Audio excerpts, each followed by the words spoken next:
Family, what's going on? You know, it's Anna DeShawn, your favorite queer radio personality, and I am so excited about this series that we are introducing today, right here on all the channels. I don't know where you're tuning in from. Let me know in the comments. If you watch us on demand, let me know where you're chiming in from.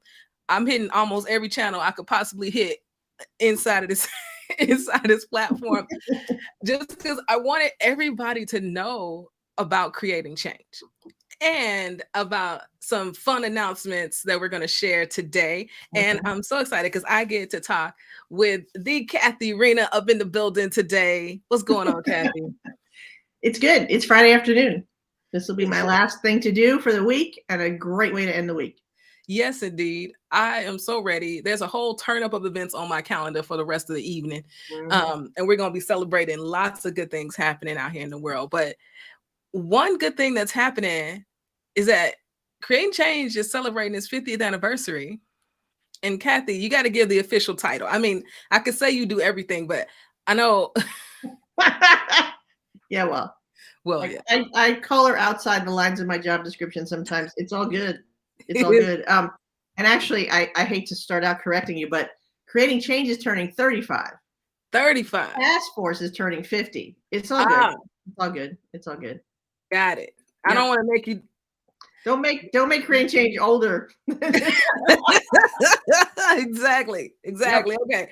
The Task Force is turning 50. Creating Change is turning 35. Yep. Celebrating both this year. Of course. And it's some big milestones. I mean, I think it says a lot.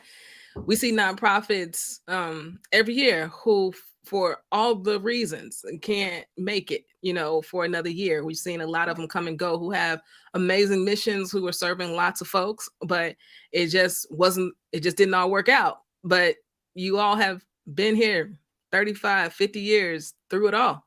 Yeah. So much.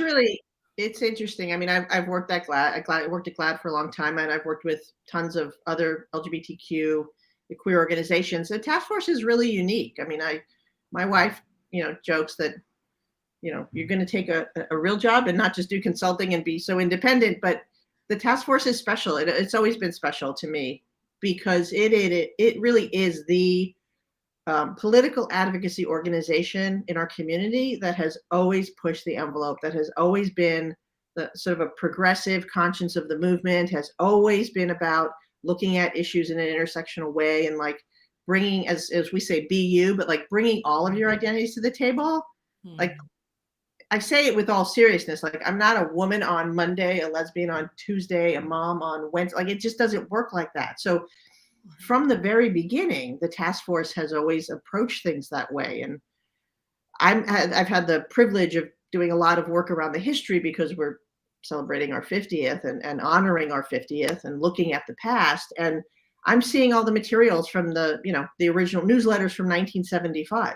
Wow. And they talk about how to be queer, although then they would have probably used the word homosexual, right? But how gay people were navigating being people of faith, which our larger community did not talk about for a long time, certainly not in the 70s.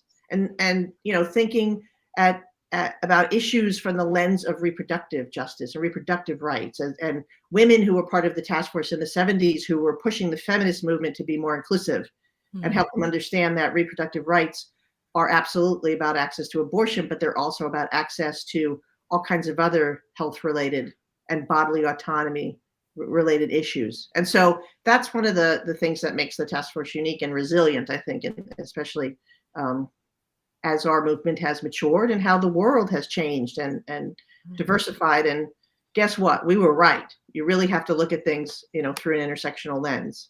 So I think the magic of the work absolutely is when we work from the margins in. Like if we can serve those on the farthest of the margins, we can serve everybody else all at the same time. And I think, one milestone for y'all has been hiring Kiera Johnson as the executive director. Yep. Right. The first African-American to be in that position at Task Force. Is that right?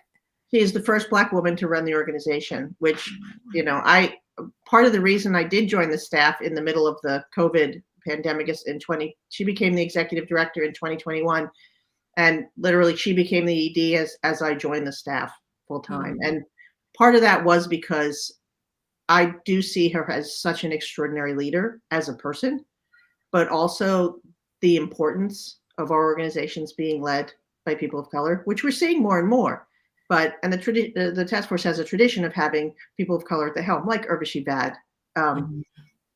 but I think Kiera is just a leader for this moment in time, for our community and for the larger progressive movement. She comes from the reproductive rights movement. She is bringing individuals into the organization who come from the immigration rights world. Like, she really has a vision for the next 50 years. And that's what's been the key here. You know, we can celebrate our history, but we also need to be really mindful as we do that about what we're doing the next 50 years. And I think she's the person to help do that. And the theme speaks to that, right? The theme for the 50th is past, present, and future. Mhm. And talk more about the future and what the future looks like now, maybe how even it's playing itself out with the Creating Change conference. Sure. I mean, the Creating Change conference it's fascinating. I always tell people that it's not really a conference. It's an experience. It's the task force's way of creating the kind of world that we envisioned and want to live in for at least 4 or 5 days for people. I mean, I remember, and I've been going to the conference for decades. So years ago, people would literally get culture shock coming in and leaving, you know. And now, you know, the world has changed. There's a lot more visibility of queer people, a lot more cultural um, outlets, a lot, you know, just a different kind of community in terms of who we are and how we can be together. But still, it's a way for us to come together and do exactly what you're saying. Let's talk about the future. What do we need to be doing? You know, one of the things about the task force is it doesn't work in a vacuum or isolation.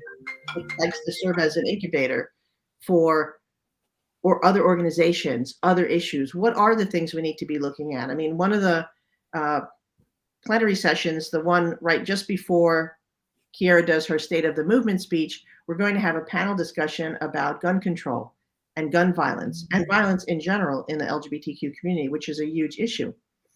X Gonzalez is one of our invited speakers. We're going to be announcing some additional speakers that are going to talk about that issue and bring that to the table. And we're also partnering with the Anti-Violence Project, which has been doing some incredible work surveying LGBTQ spaces, whether it's bars, clubs, community centers, about what they need in this climate that we're living in that is just so extraordinarily hostile. So, you know, the conference, I'm happy to talk about what's happening at the conference and who's coming to the conference and how many people, but like in a nutshell, what is it like to have several thousand queer people and the most diverse group of queer people you'll ever be in for 4 days who are all in to have conversations and to talk about tough issues and to do the work, but to also celebrate the community. I mean, queer joy is an act of resistance, and it's really important for us to do. I mean, I remember Kiera was being interviewed for something in Dallas in 2020 at Creating Change, and she said, "This is our family reunion." And it is in many ways. And that means that, like most family reunions, there's somebody you're going to get into maybe an argument with, but you're also going to sit down and share a meal, you know, and you're also going to have a good time, and you're going to have an opportunity to connect. And after, you know, 2 years of not having the conference in person and being virtual, I anticipate that's going to be really, really fabulous. I can only compare what you described to my time when Affinity Community Services here in Chicago, which serves Black LGBTQ folks, specifically Black lesbians, for I think 28 years now, is there's a burning bowl every year and everybody gathers. It's probably 300-400 Black lesbians in one spot, starting the new year off together. And I can still remember the first time I attended one and I had culture shock. I was blown away. Like, this many Black lesbians exist. I think that was it. Forget in Chicago, like, who look like me and like who are working in corporate America and who are, you know, reaching all their goals and doing all the good things that they, you know, are looking and set out to do. And it still blows me away today when I attend. And I've gone to Creating Change. I've absolutely had that feeling. And I think it's a beautiful thing because it's a place where people come together. Like, are you going to create change? Are you going? Are you going? Am I going to see you there? It's a place where we meet up. And in so many ways, it's like a family reunion. We got some people saying hi to us too. Cathy, what's going on, Imani? Oh, good friend. That is, she's going to be at Creating Change. Of course, she's going to be at Creating Change. Imani Rupert Gordon, executive director. One of our beloved fierce colleagues.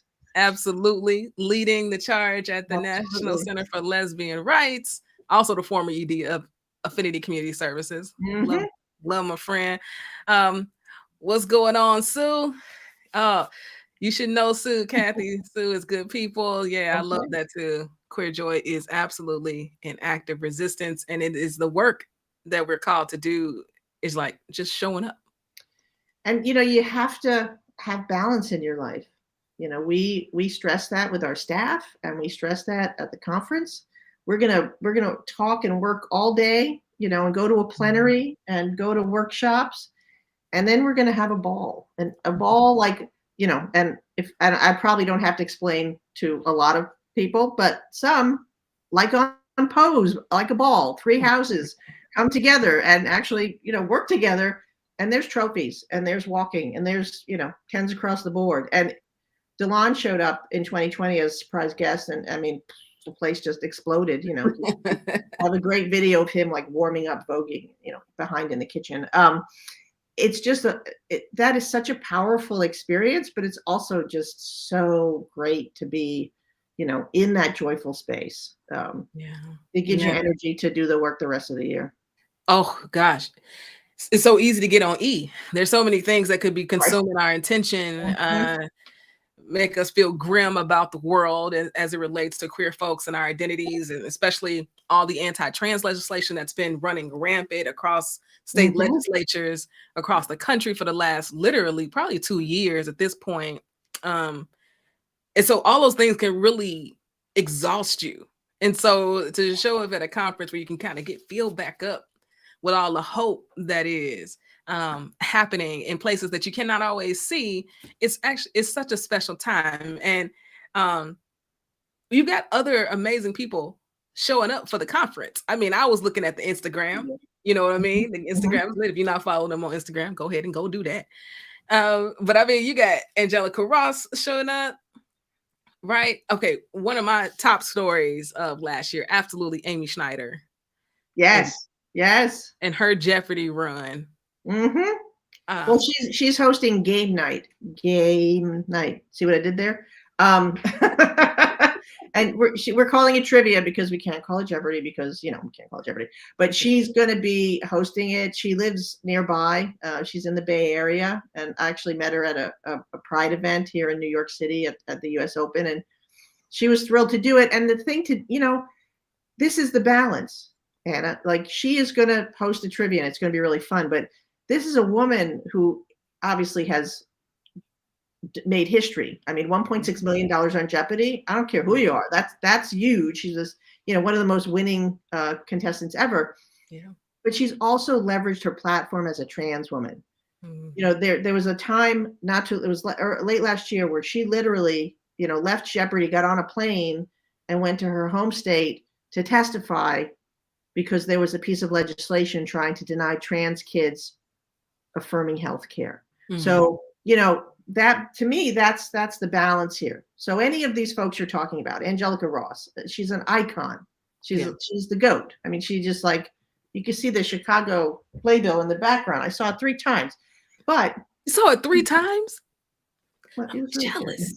It was really, really good.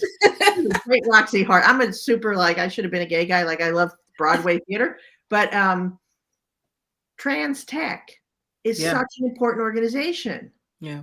So, of course, she sings, she dances. She's an extraordinary actress. She's Candy Ferocity, she's Roxy Hart, but she's also a huge advocate and has changed lives and is an inspiration to trans people, particularly trans people of color. So she's on the final plenary in conversation with Kiera Johnson and DeLon Burnside because there's an opportunity to talk about the future.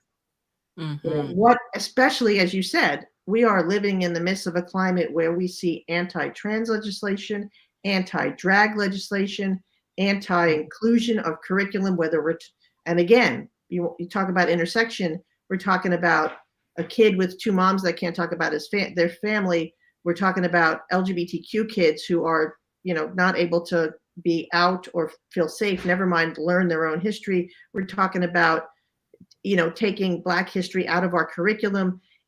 We are living in some very, very difficult times. Our democracy is in danger. Like, think about that. Is really, it's a lot. And balancing that with how do we move forward as a community? What do we do? How do we do it? And honestly, how do we do it better together? Because this is not a one organization, one community job. This is going to take everybody. They're going after voting rights. That impacts many, many, many of us, right? They're going to go after school curriculum. They're going to go after, books. I mean, this is how, my dad grew up in the 40s in Italy under Mussolini. And he used to talk about what it was like as a child growing up and living in fascism. This is, he's not around today, but if he was, I know what he'd tell me, that this feels really familiar. And that's reality. That's the truth. Yeah. And I believe history repeats itself. I believe we've made some great advancements and now people are holding on, trying and thinking they need to hold on to something to survive. And they're using all their hate and wielding it against those who are most marginalized. And what they don't know is just how powerful and beautiful we are. And it all comes, I think, comes together at creating change in such a beautiful way. You got to tell me, like, what's your favorite part of creating change? I imagine you working a lot. Well, yes, I'll be very busy. There will be a lot of media at Creating Change. They're going to talk to a lot of people at Creating Change. Yeah. For me, it in a nutshell, it's literally like walking through the hallway. It's walking through the exhibit space. It's walking. I mean, who gets to go to workshops? Now I'm on the staff. Forget it. But it's about the people I haven't seen in a long time because of COVID. People that I, see every year because I see them at Creating Change. One of our board members, Aaron Hans, he's awesome, trans guy. And I was going to say young trans guy, but he's really not anymore. We met when we were younger and we would only see each other at Creating Change. And I don't think, in early, he was really young when he first started coming and didn't know a lot of folks. And, we connected and I sort of was like, all right, I'll buy you dinner. And we would spend time I don't think we've ever really spent time together outside of Creating Change. It's very weird, but that relationship is so forged. And so there's that. And then there's the others, like to me, the really fun part, which is meeting new people. And I'm not just talking about a new young generation of advocates. I'm talking about finding out that this was in Dallas. I met a guy who, you see the name tags, you see their titles. He was the mayor's LGBT liaison in Birmingham, Alabama. And I was like, I was in Birmingham, Alabama when Ellen came out and they wouldn't show the coming out episode in 1997. I spent weeks in Birmingham, Alabama, but I'd never been to Birmingham. And he said, oh my God, I read all about that when he was younger. Won't say. But how cool to have that connection happen and then connect the history and the work. Because when I was there in 1997, not only was there no mayor's liaison, there was open hostility, metal detectors, and bomb sniffing dogs at the venue when we showed a sitcom episode, literally via satellite. So that's, to me, that's the spirit of Creating Change, is that opportunity to just, like you said, family reunion, but you find out you had cousins you didn't know about. I love that. Now, if people are watching this broadcast and they're like, yeah, I definitely want to come to Creating Change, still tickets available? Are there still hotels? How can people get connected? So it's in San Francisco. It is February 17th through 21st. It's over President's Day weekend. It's at the Hilton, but the conference hotel is sold out. We do have the hotel across the street. The Park 55 still has some room. You can still register online, I believe, for the next couple of days. We'll also have on-site registration. And so it's still accessible. We would love to have more people. I think we have about 2,500 people registered already. Wow. And, the gays were last minute. So give us, in another week and a half, I'm hoping we hit 3,000. We're also doing a big push locally because obviously, San Francisco, I think there are some queer people in San Francisco. Maybe a couple. I've heard that rumor. Maybe a few. There might be. So maybe those last minute folks will, join us. So we're excited. And of course, you can, if you're not able to come, we do stream the plenaries. Unfortunately, we're not able to do like a whole hybrid conference. We just don't have the capacity or the resources, but we do stream the plenaries, which are awesome. And folks can go find that on our social media. We'll post where they can find it, probably our YouTube channel. That's usually the easiest way to do it. And just following social. Well, if you follow social, you just get a ton of FOMO. But then, then you start planning and saving for 2024, which is in New Orleans. Oh, and we love New Orleans. We had to cancel last year because of the COVID variant. And it was supposed to be in New Orleans, and we promised them we'd come back. And Big Frida was like, "You better come back." So Big Frida just opened a hotel in New Orleans, so we better be doing something there. That's right. I'll be reporting on that for Queer News on Monday. I saw Big Frida. I saw that news, and I was That's so awesome. excited. Yeah, I saw it too. It was great. Yeah, no, I love her. She performed at the virtual conference in 2021, and it was, a big hit. Actually, speaking of folks who've been at the virtual conferences and are joining us in person for the in-person, one of the things that's going to be very powerful and very meaningful and very important for us is that on the 18th, on Saturday, during the opening plenary, Eric Marcus, who does the Making Gay History podcast archive, he's amazing. Yes. He's going to talk about the history of the task force, and we're going to have some pretty amazing surprises, people in the audience who are part of our history. But we're then going to honor Urvashi Vad. Urvashi was, a friend, a mentor, is an icon, visionary. I always say she's been our North Star. She really pushed not just the queer movement, but the entire progressive movement forward. And in a way that, you can say intersectional, but for her, it's just this is the right way to do it. And one of the people who spoke at her memorial here in New York several months ago, last October, and who was our keynote last year, is Alok. So if you don't know Alok Vad Menon, go Google. Not one of their 1.1 million followers on Instagram. Right. But they were also related. They were also related to Urvashi, right? Yes, Urvashi was their aunt, and they used to come to Creating Change, when they were younger. We're just absolutely thrilled to have Alok with us for that. It's going to be super powerful. Yeah, it's going to be beautiful. Yep. And at this point, I know you want to be there. And what's really great is that we're going to be there. And so not too soon. I got a lot of stuff to do between now and February 17th. Yeah, you and me both, okay? And so the team is coming. E3 Radio, the Cube, we're going to be there. We're excited. So excited. Yeah, I'm excited about being a media partner with Creating Change this year. And this is the first of a few pre-interviews that Cathy and I are going to organize and do just to hype. You know what I'm saying? Am I correct in saying the largest LGBTQ conference, period? It's not period. It's the largest conference of its kind. It is the largest queer activist conference.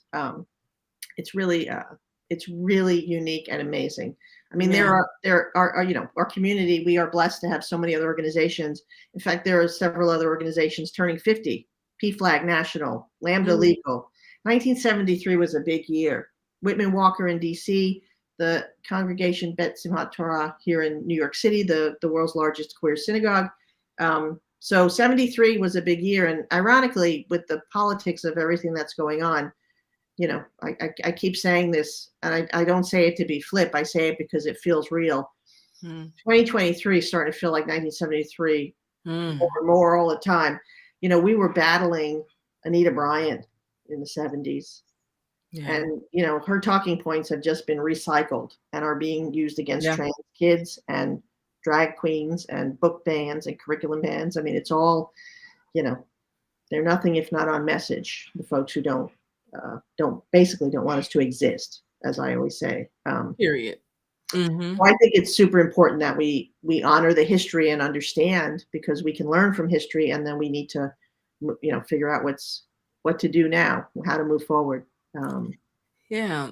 And I love hearing about how you all are doing that and how y'all are going to create a cross-generational experience for folks to really take in just how far we've come, but just how far we have to go. And I think that's very real for the folks that show up at Creating Change.